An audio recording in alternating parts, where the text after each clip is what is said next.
I wore the same shirt hoping I could blend in. So just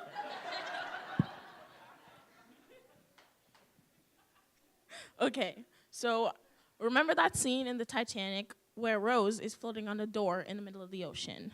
We're way past the part where she murdered Jack. Keep up, people. It is just her floating alone in the middle of the ocean. Okay, now screw Rose, that was me. That's me on the day I learned my placement.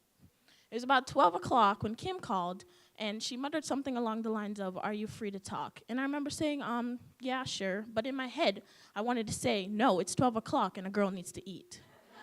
Instead, I pretended to listen. As she kept talking, I would mutter things like, yeah, and sure. But in reality, I was so nervous, all I could hear was the sound of my heart beating in my chest.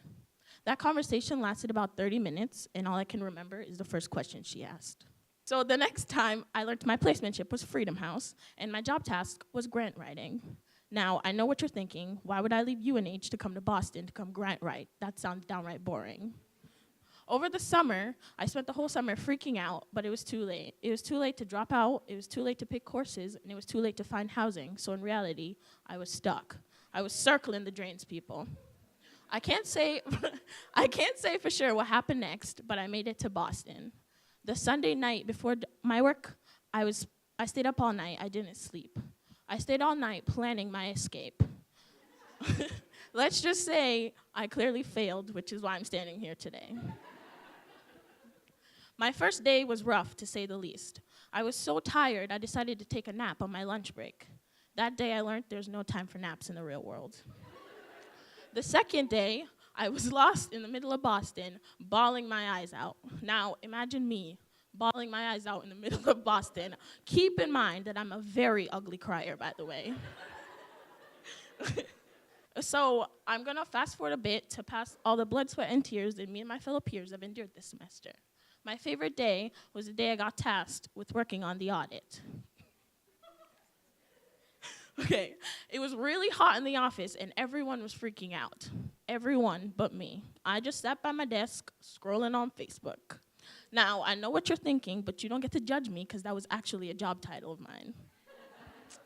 So our assistant asked for my help, and I was like, yeah, sure, I'd be glad to help. So she gave me a list of a bunch of phone numbers that I had to call and ask for old receipts. Now, can you imagine calling up Domino's and be like, can I have a receipt of a purchase we made a year ago? I went back to my desk, and I was ready to work. Boy, was I in for a surprise. Every time the person on the other end of the call answered the phone, I froze. I muttered words that aren't even invented in the English language yet. Then I came up with a diabolical plan, which included writing down verbatim what Melanie was saying during her calls. And then I would call my people up and read exactly what I wrote down. At the end of the day, I got more receipts than even Melanie, which I'm very proud of, by the way. It was that day that I realized that all the stress I'd put myself through this summer was for nothing. It was then that I realized that one should never let fear prevent you from moving forward. So screw the gut-wrenching feeling in your throat, and screw the pounding of your heart beating in your chest.